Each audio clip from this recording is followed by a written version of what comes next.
Nii, kui te nüüd olete oma töölehega siin LibreOffice kalkis ilusti valmis saanud ja soovite hakata oma tehtud tööd välja printima, siis selle jaoks tuleks eelnevalt ju oma töö üle kontrollida, vaadata, ega ei ole vigu, ega ei ole kuskil vormindusvigu ja samamoodi ka õigekirja kontroll. Ehk siis räägime natukene lähemalt sellest printimiseelsest kontrollist ja reaalsest siis väljaprintimisest.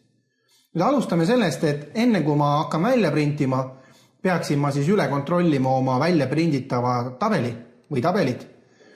Ehk siis vaatama, et kas veerud on õige laiusega, kuskil ei ole tekst peidus, et väärtused on ilusti lahtrites, ei ole kuskil veateateid. Ja samamoodi saab üle kontrollida ka õige kirja.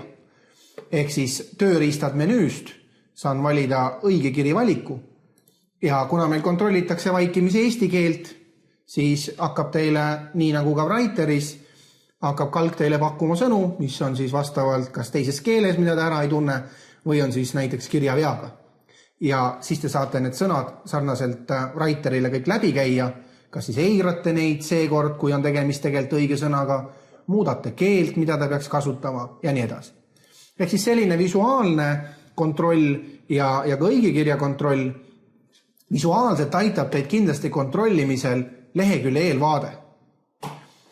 Lehekülje eelvaate mõte on selles, et siin kuvatakse alati kõik siis nii, nagu ta jääb ka paberi peal ja siin on tihtipeale see nii-öelda viga, kui ta on vormindusest või välimusest tuleneb koheselt näha. Ma natuke suurendan seda lehte ja näete, et kui siin oleks mõni vormindusviga, mingi tekstiosa oleks peidus või oleks siin kuskil veateade vastuseks, siis see on visuaalselt siit kohe kiiresti näha.